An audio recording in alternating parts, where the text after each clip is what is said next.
All right, we'll say good morning. Let's begin. We'll begin by thanking our sponsors, to thank our Talmud Torah sponsors for the month of Teves, Dovi and Nina Elman, for dedicating all of the shiurim and drashos this month in honor of their daughter Ayala becoming a bas mitzvah. May she continue, Me'at Hashem, to grow and to flourish into an incredible bas Yisrael. We thank Zevi and Shoshi Daniel for dedicating today's shir. Le'ili Nishmas Zevi's father, Yitzchak Yisrael ben Rafal Noach Yosef.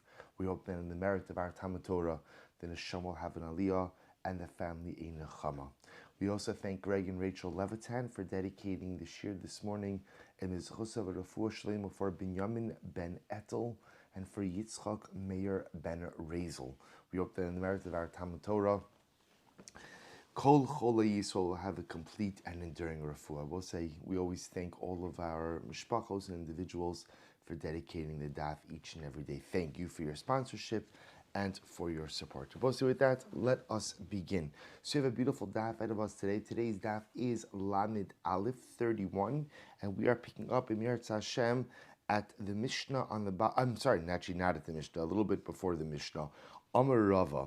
So we'll say, remember again, yesterday we got into the really very interesting discussion regarding Hechsher Kelim, regarding kashering utensils for Pesach, and ultimately again how you kasher utensils. We ended off the daf yesterday with the fascinating discussion of what we call klei kunya, glazed vessels. And when you have a glazed vessel, what is the status of that particular vessel? Right? Halacha l'maisa, again, does it essentially have the status of the glaze, or does it have the status of the underlying kli? So again, I mentioned that that's an interesting discussion, halacha in general. We're going to pick up now with Amar Rava. So it's supposed to say it's 2, 4, 6, 8, 10, 12, about 12 lines up from the bottom. So Amar Rava, was another very interesting case. Amar Rava bar Abba, Amar Rav Kiya bar Ashi, Amar Shmuel, Kol hakilim shenishtam shubain chametz b'tzonin, mishtamish bohen matzah. That's an interesting halacha. Any utensil which was only used cold, or was only used, I should say, with cold chametz, ultimately, again, it can be used with matzah. So I'll give you a simple example. If, let's say, a person has a bread basket, let's say Shabbos, you go ahead and for your challah, you put your challah in a basket and you put that basket on the table. That basket is used for nothing other than holding challah. It's used for it every Shabbos, every Yom Tiv, and when you clean it out, you don't run it through the dishwasher, you just simply go ahead and brush it out. Shalom al Yisrael. Technically speaking, I know it sounds strange, but you could use that on your table at the Seder to go ahead and hold your Shmura Matzah. Again, not saying it's advisable, not saying it's a good idea, but Rav is just saying that halacha l'maisa, technically speaking, you could do it. Now, again, I both say the truth is, once you learn the sugya, you realize it's not really a chiddush, right? It's not. Yeah, I just want to make sure that. Okay, good. Right. It's not really a chiddush. Why isn't it a chiddush? We'll say because remember again, as we saw in yesterday's daf, the concept by Hechsher Kelim is kibolo kach polto. The way something ultimately again is absorbed is the way ultimately again it comes out. So therefore, halacha l'maisa, when the Gemara says over here, so if you're only using something through cold, right? You've never used a particular utensil with the medium of heat. So therefore, because there's been no heat that's been used, it's never absorbed anything. Because it's never absorbed, therefore, there's no real concern about anything ultimately being emitted. So technically speaking, if you use the utensil and you only used it with cold throughout the year, then ultimately, again, one is permitted to use it with matzah. Now, I just will point out, this does come up because sometimes, again, people don't realize Pesach doesn't require me to go ahead and replace everything. You know, a person has a fruit bowl, a bowl that they used to hold fruit. Obviously, the same fruit bowl you use during the year is the same fruit bowl you could use on Pesach. Now, again, if a person's not sure, well, maybe I didn't use it for fruit, maybe I used it for this, maybe it's okay. But again, technically speaking, any utensil you know that was only used for cold chametz over the course of the year ultimately can be used for matzah as well, with an exception. This is actually very interesting. Chutz min beis sa'ar, they both say, except for a utensil which was used ultimately again for yeast. For yeast. Now, or soar could also mean sourdough. Sourdough is a leavening agent. If you take a look at Rashi, Rashi says base soar. Kli sha'isha shora umanechas bo'as hasar. This is a utensil that a woman goes ahead and keeps sa'ar in it. V'nosenes bisa. So upamim shushohesh shambalayla. Suppose it's actually very interesting. Unless, of course, it's a utensil that you used for yeast or sourdough. Now, what's the chap with yeast or sourdough? So the issue over here, says Rashi, is that sometimes a woman could leave the yeast or the sourdough in the utensil overnight. So I will say, the interesting thing about things that reside in a utensil overnight is that then there could be some level of absorption of flavor. Now, interestingly enough, generally, even in terms of things sitting in a utensil overnight, we generally assume that there has to be some type of liquid medium in there. There also says the concept. I don't want to get too much into all of this today because although it's fascinating, it could take us. We could spend the whole day on these couple of lines. There's a concept of kavish kumavushal, which is when something sits in a liquid for a prolonged period of time, there is a quasi-bishul, a quasi-cooking effect which occurs. But without getting into what the Gemara is saying over here is that halacha l'maisa, if a person were to go ahead and leave the sourdough in the bowl, right, overnight, so that could create a quasi-absorption situation. So therefore, halacha l'maisa, any utensil used for sourdough, for yeast, that even if it was quote unquote only used for cold, that should not be used on Pesach itself. Of course, if you kasher it, you could use it. The Gemara is talking about over here without kashering.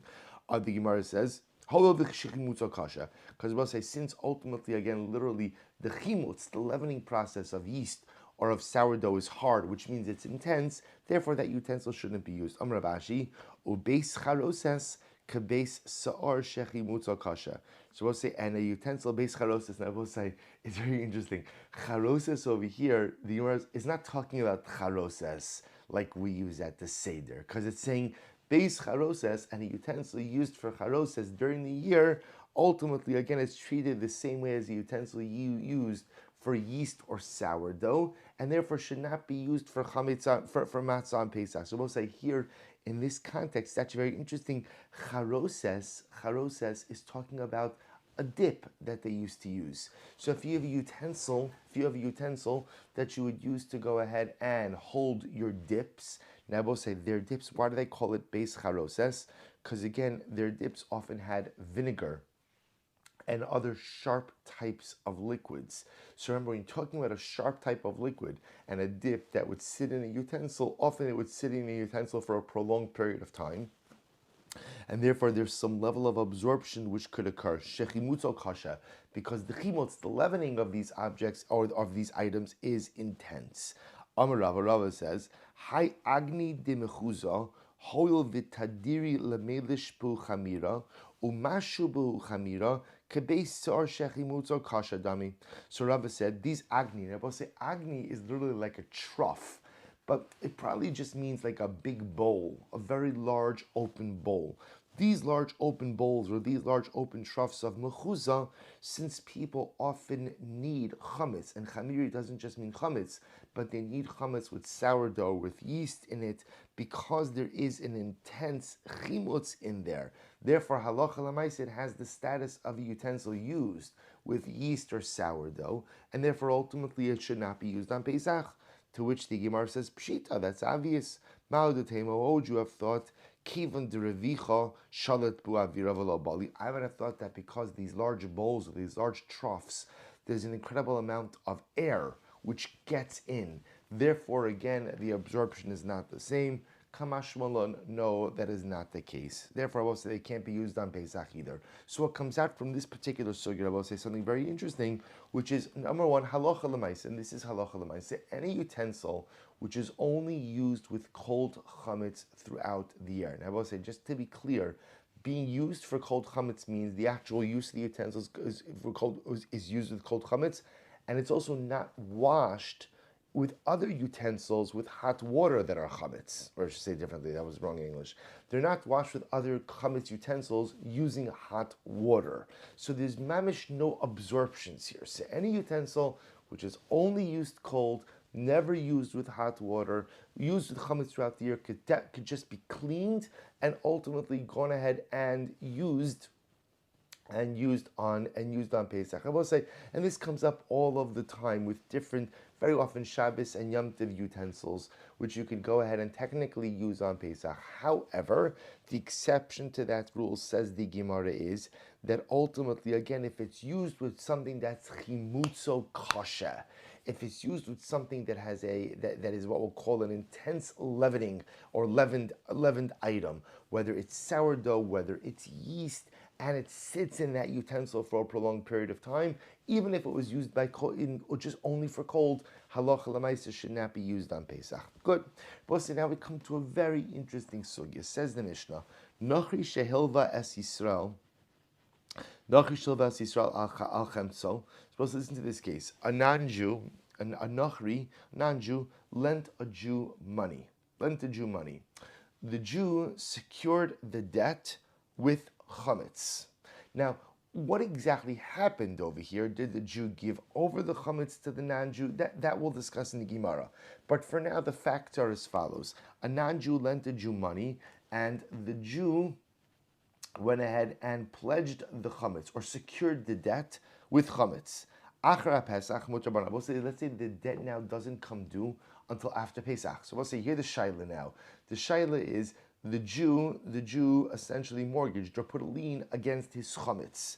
Now the loan is due after Pesach. So we'll say, so now in this particular situation, let's say the Jew wasn't able to pay back the debt. So what is the halacha concerning the chametz? So the Gemara says, so we'll say, so again, let me just illustrate this for just a moment. A Jew, right, the Nachri lends the Jew money on Rosh Chodesh Nisan. Okay, let's say it's $1,000 loan. The Jew happens to have a wonderful $1,000 bottle of scotch. Now the truth is, scotch is not necessarily the best example because that might be chametz nuksha, but for illustration purposes, it's good enough. So what happens? The Jew says, here, I'm pledging this. There's a lien against this bottle of scotch. If I can't go ahead and pay you back, then ultimately again you take the bottle. Nachri says, no problem. Loan comes due after Pesach. After Pesach, now what happens? Jew defaults. He can't pay. So both say, so the shaila is what? The shaila is, can he now pay back the debt with the pledged item, the bottle of scotch? So the Gemara says, yes, mutter bano. Ultimately, again, it works. And ultimately, again, the Jew could get benefit from the bottle of scotch that was in this world, and it appears in his possession over Pesach. We'll see exactly how this works. So we'll say, what happens if a Jew lends a guy money? And again, it's just a reverse case. In this case over here, the Nachri pledged chametz in the event of default. You'll see why. By the way, I'm purposely staying away from the word collateral, because we're going to come to that in the Gemara in just a moment. So a Jew lends a non-Jew money. The Nachri goes ahead and identifies chametz, which could serve as repayment for the debt in the event of default. The debt comes due after Pesach. The Nachri defaults. Aser bana. The Jew is not permitted to get benefit from that particular piece of chametz which was pledged as payment for the debt. Again, we'll define exactly what's going on over here in the Gemara. Says the Gemara, Itmar. Shabbos say, let's talk a little bit about generally how creditors work. This is quite fascinating. Itmar, Bal Chov.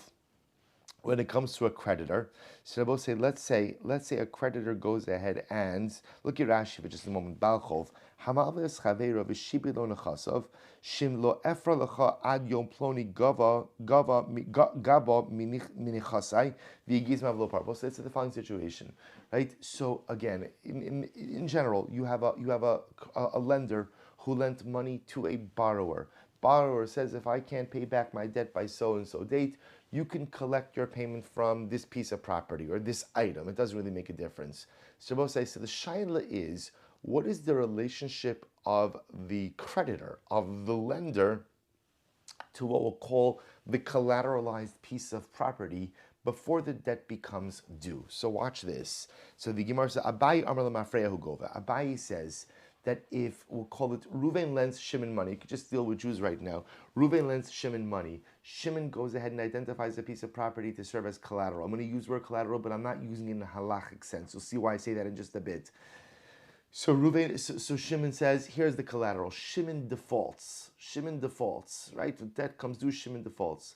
We'll say, when is Ruvain the lender considered to be the owner of that collateral as of? As of when does he own it? So Abaye says it turns out that retroactively he was the owner of the collateral from the time the debt was made. The Rava Amar Mikara Lahabahu Gove. Rava says no. He's only considered to be the owner of the collateral now from the moment of default, from the moment of non-payment going forward. Going forward. So we'll say ultimately again, we'll see what the nafkamina is over here. The Gemara says, watch this. So the Gemara says, sorry. Kol heicha de'akdish love v'zavin love. So we'll say everyone would agree in the following case.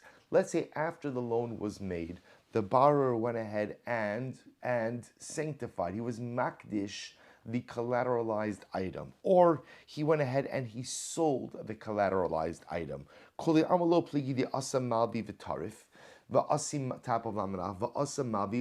Everyone agrees that the lender has the right to go ahead and go to the Beis HaMikdash and redeem the collateral, or go ahead and retrieve it from the purchasers. Disnan, Mosif Odinro Podes Hanachasim Ilu. Because we're not going to get into this case, but this is talking about a situation where Halacha Lamaisa, a person, a borrower, went ahead and was makdish. He sanctified or consecrated the collateralized property, and there's a price differential. We don't have to get into the case right now. Point over here is, if the borrower went ahead and was makdish, the collateralized piece of property, the lender has the right to go back and retrieve it from the Beis HaMikdash. Kipligi, so where does their machlokes come up? So we'll say, so again, but before we go on, so we have a fundamental machlokes over here about the relationship between the lender and the collateral before the debt has come due. So we'll say, how do we view that relationship? Or I should say, let me say it a little bit differently. Once the borrower, defaults on the debt, and therefore the lender is going to take payment in the form of collateral. So how do we view the duration of the relationship between the lender and the collateral? Abaye says, we view the lender as if he has owned the collateral already from the time that the debt was made. Once the borrower defaults, it turns out that the lender really owned the collateral from the beginning of the debt, from the moment that the money was lent. Rava says, no, that's not how it works. The lender only owns the collateral when? From the time of default and on. So the Gemara says, Kipligi, so where does the machlokes come up? How do you see this? How do you see the nafkamin here? So watch this. So Kipligi, the zabin malva, the kaddish malva. So we'll see, interestingly enough, the machlokes will come up in the following situation. Where what happens if halacha l'maisa, before the default, the lender went ahead and sold the collateral, or the lender went ahead and was makdish the collateral. So we'll say, what happens in a situation? So imagine the following situation: halacha l'maisa on Rosh Chodesh Teves. So what happens? I lend Reuven $1,000. Reuven gives me a piece of collateral. Then what happens? Halacha l'maisa, the debt is not due until we'll call it Asara b'Teves. On the 5th of Teves, the lender, decide to go ahead and sell the collateral, or be makdish the collateral. Then I will say, now what happens? Now it turns out on the 10th of Teves, Reuven defaults, he can't pay me back. So it turns out that the collateral is mine. So I'll say, so the shaila is, what's the status of my hektish? Now remember, I was makdish it, or I sold it on the 5th of Teves. Sabayi Amar Lamafreya Havi Gova Kevan the Matas Manevalo Pari Galimus Lamafreya to make Karabishuse Hava Kai Vishapri Aktish Vishapri Zavin. Sabai said, well, listen, once Reuven defaults on Asara B'Teves, retroactively it turns out that the item was really mine from the beginning of the debt, and therefore again I was totally justified in selling it or being makdish it. V'Rava Amar Mikano Lahabao Gova. Rava says, no, that's not the way that relationship to collateralized property works. It only becomes yours from the moment of default. Therefore, what? It's only from the moment of default and on that the item becomes yours. If Ishtachach dahashta kakani. Because again, v'haraya, what's the proof? The proof is that Allah if Reuven were to show up with money on the 10th of Teves, so we'll say, remember, imagine for just a moment. Let's say Reuven shows up on the 10th of Teves with money in his hand, and he says, I'm here to pay back my debt. And I say, you know what, thank you so much, but I really happen to like the collateral. I prefer to take the collateral. Do I have a right to do that? And the answer, of course, is no, I don't have the right to do that. So Rava will say the fact that Reuven could go ahead and pay me with money and remove any rights that I have to the collateral indicates that halacha l'maisa, I really have no rights in the collateral. Therefore, again, when I sold it or I was makdish it on the 5th of Teves, that was not really within my legal rights to do so. So Rabbi says, so therefore, this is the machlokes Abaye and Rava. What is the relationship between a creditor and collateral before default?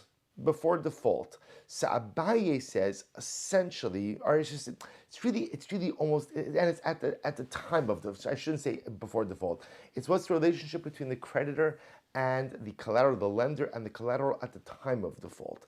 Abaye says once the borrower defaults, igali milslam afreya, it's retroactively clarified that I actually have owned the collateral since the time the loan was made. Rava says, no, mikanu lahaba.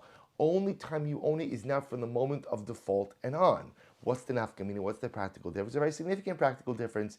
If I, the lender, was makdish, consecrated, or for that matter, again, sold the collateral sometime between the time that the debt was made and the event and the date of the default. So was that sale or was that hektish valid or not?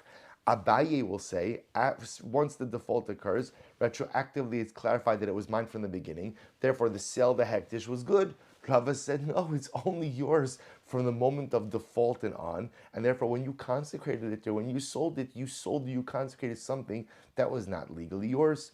Umiyama Rava Achi, did Rava actually say this? V'amorai Barchama, Ruvain Shemachar Sadel Shimon Ba'achrayis. Well, listen to this interesting case.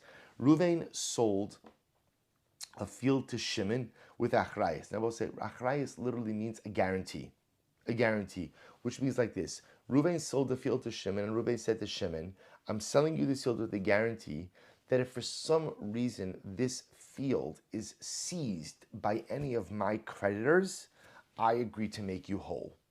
I agree to make you whole. If there are any claims that come out against this field, and someone takes this field to me in satisfaction of any of my debts, I agree to make you whole. That's what it's called, achrayis. V'zakfan alav b'milva. They're both saying the way this. Watch this. This is interesting. It's an interesting transaction. So Reuven, let's call it. Reuven sold the field to Shimon for $50,000. So what happens? And Reuven sells it to him with a guarantee. If for some reason this field is repossessed from you by any of my Reuven's creditors, I agree to make you whole. Shimon doesn't pay the $50,000. Rather, again, the $50,000 is structured as a debt. Okay, so now Shimon has the field with a guarantee, and he owes Reuven $50,000. Okay, to make things a bit more complicated, Umeis Reuven, Baruch Dananas, Reuven dies. Reuven dies. Now when Reuven dies, the creditors come out of the woodwork. Va'asa b'chov du Reuven v'tarif le Shimon. So what happens? Reuven's creditors now come, and they seize the field from Shimon in satisfaction of their debt. Okay, va'asa Shimon upaise bezuze, and Shimon comes along. Shimon wants to hold on to the field. So what does he do? Shimon pays off Reuven's creditors with money. So we'll say now, watch this. Paise bezuze, dinahu da'asi b'nei Reuven va'amri l'Shimon, anan mitaltali shavok avun gabach, umitaltali dilyasmi lebalchov lo mishtabdi. So we'll say, so now what could happen? Now remember again, technically speaking, remember, Reuven's heirs now come to Shimon. They say, listen, you went ahead and you owed our father $50,000. So we're here to collect our debt from our father that was due to our father. Now Reuven says, no, I don't owe it to your father anymore because I went ahead and I paid off his other creditors. To which the Yisumim, to which the orphans, to the inheritors could say to Shimon, listen, Anan metaltali shavok avuch gabach. Our father left movable property to you. Which Rabbi say now, what's the movable property? The movable property is the loan. right? Our father, you have a loan that's due to our father. Now, interestingly enough, Rabbi say that halacha l'maisa matatli diyasmi lebalchov lo mishtabdi.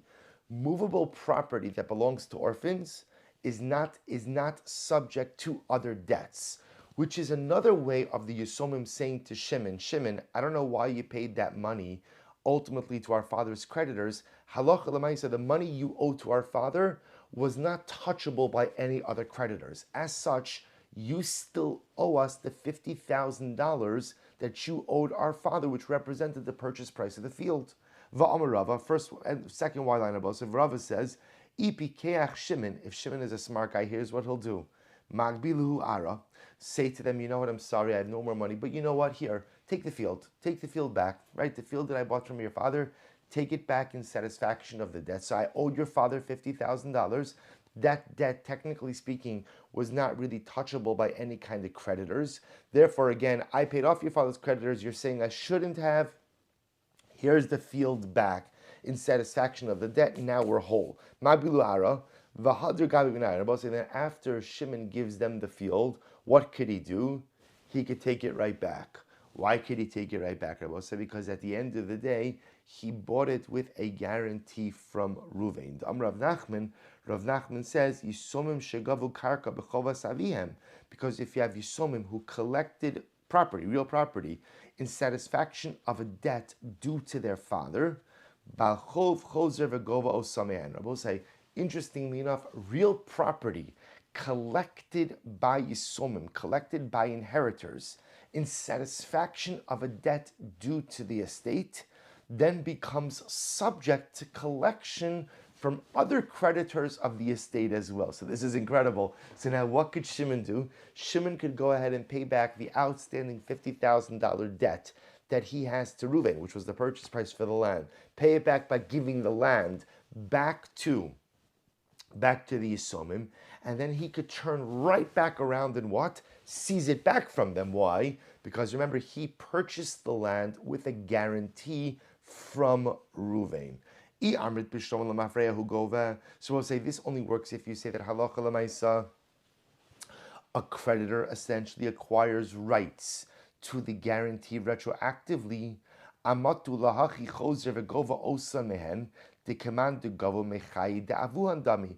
Because they both say if you say that a creditor's relationship to the collateral or to the guarantee is retroactive, then this makes sense, because then essentially Shimon acquired his right to collect the property while Ruvain was still alive. But if you say that halacha l'maisa, a creditor's right to collect from a guarantee is only from this point going forward, amai chozer v'gova osan. Why does Ruvain have the right to seize the piece of property back? Havi keman dezaben yasmi. It's as if Havi keman dezaben yasmi nechasidami. This would be as if the Yisomim themselves sold property. Vilukani yasmi nechasi mi kamishtabdi lebalchov, or they purchased, I should say, like they purchased property. And if the Yisomim purchased new property, ultimately, again, is new property subject to pre-existing liens? And of course, the answer is no. So Rabbi says, the Gemara is suggesting that it appears even Rava holds that there's some level of retroactivity that can be applied ultimately, again, to a creditor and his lien. To which the Gemara says, Shiny Hasam da Amar Lahu. It's different over here, because in this case, what could happen? Shimon could say, Kihechi de mishtabda la'avuchon, mishtabdin nami lebalchov da'avuchon. So again, Shimon could say the same way that I had a shibud ultimately again to your father. Ultimately, again, there is a shibud to the balchov of your father. They're both saying the balchov of your father, in this case, that you're referring to is himself. Because what Shimon's saying is, I am like a creditor of your father. How is Shimon like a creditor of Ruvain? Because remember again, Ruvain sold him the land with a guarantee, which means that if anything happens to the land, Shimon has the right to come back to Ruvain to be made whole. Mid Rabbi Nassan, the sign of Rabbi Nassan Omer, Minayin lenosha bechavero mana bechavero bechavero. What's an interesting case? How do I know in general? Listen to this interesting case. Lenosha bechavero mana bechavero bechavero.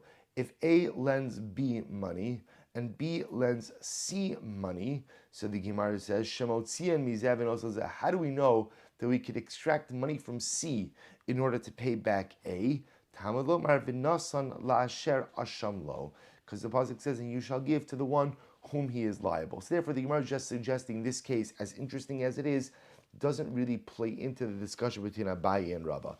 Therefore, Rabbi say we are still with the same machlokes Abaye and Rava, namely the nature of the relationship between a creditor and we'll call it the collateralized or pledged property or pledged item, ultimately again at the time of the default of the loan. So Abaye says when default occurs, it is clarified that retroactively the creditor actually owns the collateralized piece of property, or when I say property, I mean property, the collateralized item from the time the debt was made. Rava says no, mikanu lahaba, from this point forward. So we'll say, now watch this. So now let's begin to plug this back into the Mishnah. So Tnan, what did we learn in the Mishnah? Nachri shelvas Yisrael achemtzo. If a Gentile Nachri lent a Jew money, and ultimately the debt was secured with chametz, Achra Pesach mutter ba'na. So after Pesach is over. So we'll say, let's say now the Jew defaults on the loan after Pesach. So what's the halacha? The halacha is that the Jew can satisfy the debt with the chametz that was pledged. So I amrit bishlam alamafreya hu gova amatu lahachi mutter ba'na. Eli I amrit mikanu lahaba hu gova amai mutter ba'na birshusa di Yisrael havakoi. Shabbos say, now here's the shaila. So this case makes sense. This makes sense, right? So watch this. So Nachri lends a Jew money. Jew pledged chametz as collateral. So what happens now? Shabbos say, what does the Gemara say? If debt is due after Pesach, Jew defaults. So what's the halacha? The halacha is that the Nachri could go in and keep the chametz, could use the chametz as repayment for the debt. Now, both say, this only makes sense if what? This only makes sense like Abaye, right? If you hold that when the Jew defaults on the debt retroactively, the Nachri becomes the owner of the collateralized chametz from the time the debt was made. Then it turns out that retroactively, the chametz was in the possession of the Nachri already over Pesach. Then it makes sense. But if you hold like Rava, that the Nachri only takes ownership over the chametz collateral from when? From the time of default, then it turns out that what? That the chametz was in possession of the Jew over Pesach. If the chametz was in possession of the Jew over Pesach, we'll say that's chametz sha'avar lava Pesach. Chametz sha'avar lava Pesach is aser ba'no, in which case the Jew would not be permitted to go ahead and use it to pay back the debt. To which the Gemara says, no, hachamay askinon. What's the case here? Kisher hinu etzlo. Both say the case over here is actually where the Jew actually deposited the chametz with the guy. So we'll say, so the case over here is that the Gentile is actually in physical possession of the collateral. Look at Rashi, Kisherinu Etzlo, the Beso Shal Nachri, Nasno, Kasakadait Hashta, the time of Mishum Dahavili Torres Mashkon, Ubalchov Konem Mashkon. So we'll say, so interestingly enough, we'll see this on Amud Beis a little bit more. Now the Gemara is saying, here's the case. The case is where the actual collateralized chametz was actually given over to the creditor. So in this case, the Nachri has the chametz.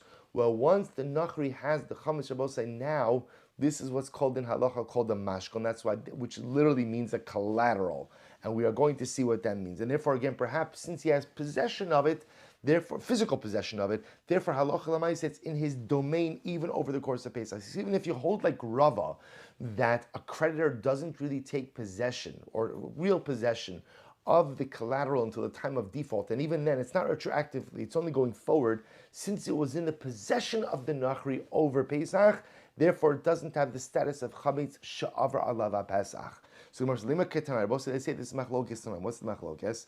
Yisrael shovel Nachri al chem tzolachar Pesach. If a Yisrael goes ahead and, I should say different. Yisrael shovel Nachri al chem. So a Yisrael lent a Nachri, and ultimately again lent him money, al chemso, and the Nachri secured the debt, ultimately again with collateralized chametz. So la'achar Pesach, and now the Nachri defaults after Pesach. Eino over mishum, eino over. La'achar Pesach, eino over. ultimately, again, the Jew is not in violation of any type of chametz. Rabbi Meir Omer over. Rabbi Meir says no, he is in violation. So the Gemara says, "Maila b'haikim." If the Gemara say, what are they arguing about? Mars demar savar lemarfreya hu gova umar savar mikano lahava hu gova. So we'll say, so the Ma'ibim Machlokes is like this: when does a creditor take possession, ultimately, again, of the collateral? If you hold that it's lemafreya retroactive, then it turns out that the Jew owned chametz over Pesach. But if you hold that it's only mikano la'abar from the moment of default and on, then the Jew only owns the chametz as of when? Only as of the time of default going forward. V'tizbara, ema sefer, look at the end of that brayso. Aval nachri shova liyisrael achemto la'achar pet, right? Aval nachri shova liyisrael achemto. If a Gentile lends a Jew money and secures the debt with chametz, la'achar Pesach divrei akol over. Everyone agrees after Pesach. Ultimately, again, the Jew would not be able to get benefit from the chametz. But it should be just the opposite. Over. The one who said in the first case that you're not over here would say over. Over. And again, the one who said over there that you are over would say over here that you're not over. Amud Beis. What's the case? We'll say just as we said before. The case of here, halacha l'maaseh, is where the actual collateral was deposited with the creditor. And I will say, now watch this. The kamiflagi b'd Rabbi Yitzchak.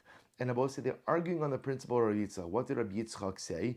Rabbi Yitzchak, minayin lebal chov shekona mashkon. We'll say, now watch this. This is an incredible sugya. It's not really a Pesachim sugya. As we're going to see, this is a Bava Metzia sugya. But listen to this, we'll say, how do we know a Baal Chov is Kona Mashkon? A creditor acquires collateral. So we'll say, so remember for a while I said I didn't want to use the word collateral, because ultimately, again, Mashkon refers to something that is not only pledged, as a form of repayment in the event of default, but mashkon is also something that is actively given over into the possession of the creditor.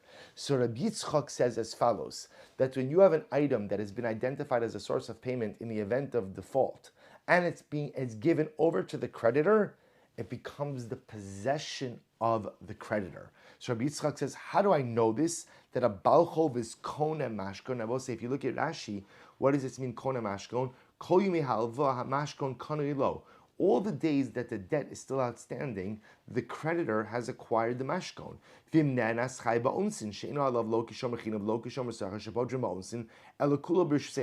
we say that the creditor owns it, it doesn't mean that the creditor could sell it, but what it means is the creditor has full responsibility. So, for example, if something happens to the mashkon, something happens to the collateral while it is in the possession, ultimately, again, of the creditor is responsible for anything and everything that happens to that mashkon. So Rabbi Yitzchak says, from where do we know that a balchov is kona mashkon? Shneimar ulechot yetzdaka. So we'll say, this is actually very interesting. This is talking about, the Torah says over here, that if halacha l'maaseh, you have an item, you have collateral from a person, and let's say you have, right, I lent money to Ruvain, and the only thing that Ruvain has for collateral to give me are his pajamas. So he gives me his pajamas. So what does the Torah tell me? Torah tells me that halacha l'maaseh, I should give him back his pajamas at night, so he could sleep in his pajamas. That's what I should do, even though, again, it's the collateral and I have every right to hold on to it. Torah says, give him back his pajamas. And the Torah says, if you do so, this will be considered to be a charitable act. So the Gemara says, now both say the only reason it's a charitable act is why? Is because technically speaking, the mashkon is mine. So because the mashkon is mine, therefore halacha l'maaseh, the act of giving it back is considered to be a charitable act. Mikan lebalchov shekona mashkon. From here you see ultimately again that a balchov is kona a mashkon. So both say, now watch this. So Tanakama Savar, so the Tanakama holds, when do we say that a balchov is kona mashkon, that a creditor acquires collateral? Hani mili mi Yisrael hu dikarina be'ulachat yetzdaka. Aval Yisrael minachri lo kani. We'll say, when does a creditor acquire mashkon? That's only if it's a Jewish creditor and a Jewish borrower. That's when the creditor acquires the mashkon.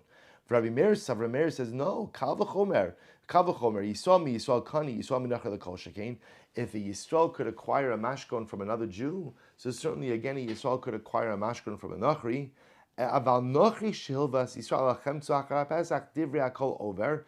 V'hasam vaday nochri Yisrael kani. Ravo say, but what does everybody agree with? Everyone agrees that a nochri is not kona a mashkon from a Yisrael.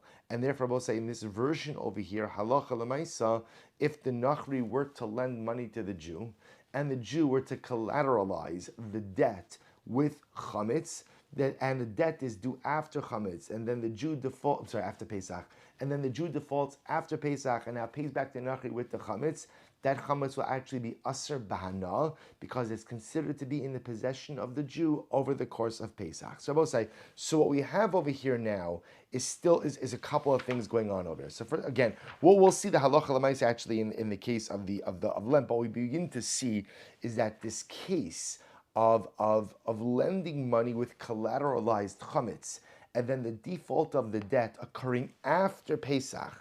So we'll say the shaila now is default is after Pesach. Can the chametz be used to satisfy the debt? Has a lot to do with the relationship between the creditor and the collateralized object. So here's what we know. If we're talking about, so therefore, just let's put everything on the table that we have, and then we'll see what the halacha l'maisa is. So we'll say, so number one, we have machlokes Abaye and Rava about the nature of the relationship between the creditor and the collateral. Creditor and collateral. Abaye says that when default occurs, it turns out that retroactively creditor owned the collateral from the time the debt was made. Rava says, no, that is not the case. Halacha l'maisa, ultimately, again, you only own the collateral one when from the time of default and on. That's Aleph. Beis Rabos, we see an interesting idea that there's a difference between what we'll call pledged property and collateralized property.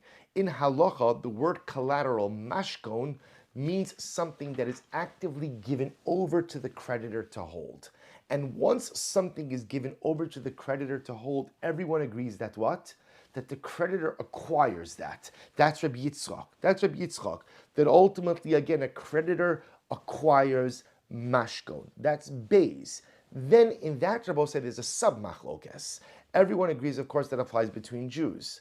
So does that apply ultimately, again, between Jew and non-Jew? Well, everyone seems to agree that when it's a non-Jewish creditor, the non-Jewish creditor does not acquire the mashkon, does not acquire the collateral until actually the default occurs. That's. But if it's a Jewish lender, then there's a machlokes ultimately, again, if he acquires it from the Gentile creditor or not. Good. We'll piece this all together in just a little bit. So Tnan, let's go back to a little bit. So Tnan, Nochri shel v'Yisrael achemtzo achar Pesach muter ba'ana. So what do we see in the Mishnah? Now let's try to plug all this back in. So a Gentile lent money to a Yisrael, right? So we'll call Nochri lent money to a Yisrael. The Jew secures the debt with chametz. The debt is due after so the Jew collateralizes chametz. The debt is due after Pesach. So what's the halacha? Achra Pesach muter ba'ana. The Jew then defaults on the debt after Pesach. And so what does the Mishnah say? The Mishnah said that halacha l'maisa, the Jew could use the collateralized chametz to satisfy the debt. So let's analyze this. Nihi nami derhinu etzlo. So now we're assuming now that what's the case? The Jew actively deposited the collateralized chametz with the nachri before Pesach. So the nachri was in possession of the chametz itself from before Pesach. So the Gemara says, well, one second. Ha-amrit, nachri mi Yisrael lo kani. But we just said before that a nachri is not kona a mashkon from a Jew. So even if the Jew deposited him with before Pesach, the nachri doesn't acquire it, which then means what? The Jew actually owned the collateralized chametz over the course of Pesach, in which case, again, it should be chametz shavar lava Pesach and should not be usable to satisfy the debt. Hada amrle me achshav, hada lo amrle me achshav. Wow. So we'll say now, watch this. So look what the Gemara introduces. Let's throw another piece in here. What's the case? The case is where the Yisrael said to the Nachri, in the event that I default on this loan, I hereby identify this piece of this chametz as collateral, and you should acquire it me'achshav. You should acquire it as of now. So we'll say, what did he insert? He inserted in here a retroactivity clause. Right? So he inserted me'achshav. So therefore, again, once he inserts in a retroactivity clause, in the event of default, I want you to acquire it as of now. Well, both say, so now watch this. Even if you hold halacha lemaisa, that ultimately a nachri is not kona the mashkon from a Jew, if a Jew inserts a retroactivity clause, then everyone agrees that that works. So if he says me'achshav, then what that means is retroactively from the time that I default, you become the owner of the chametz. In which case, ultimately, again, when the Jew defaults after Pesach, even though technically speaking that chametz was in the possession of the Jew over Pesach, it turns out retroactively it's clarified that the chametz actually belonged to the nachri from the time the debt was made, and therefore the chametz is actually in the possession of the nachri over the course of Pesach. Incredible. We'll say,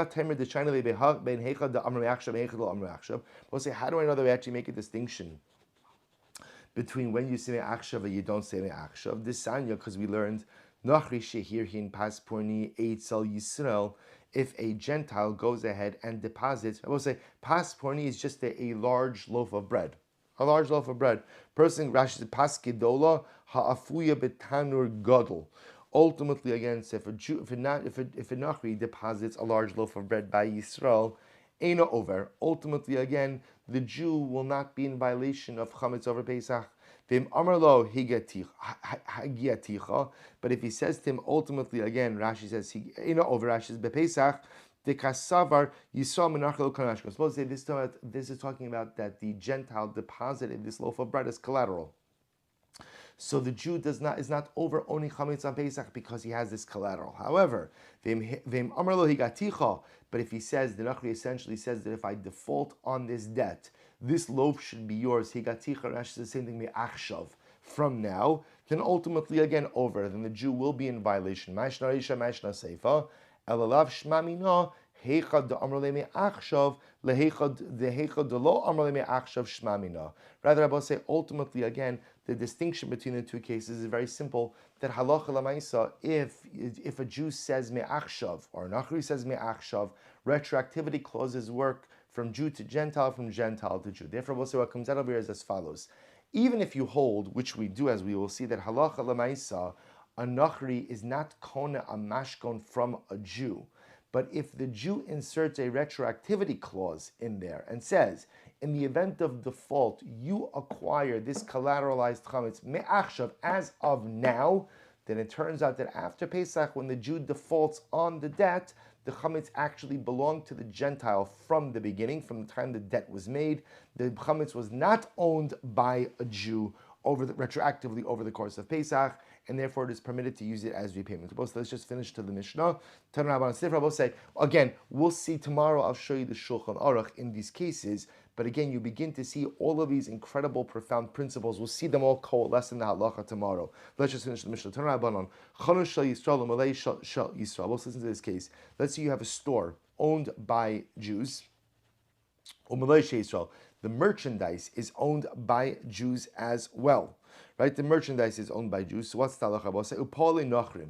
But they're Gentile workers. So poli nachrim nichnasim l'sham chametz shenimtza sham achar Pesach aser ba'ana vein tzarich lomar ba'achila. So both say. So listen to this: if you have a store owned by Jews, merchandise owned by Jews, Gentile workers, after Pesach you find chametz in the store. So both say, now what's the shaila? Who does the chametz belong to? Is the chametz, do we assume that's store merchandise, or do we assume that maybe that was chametz brought in by the Gentile workers?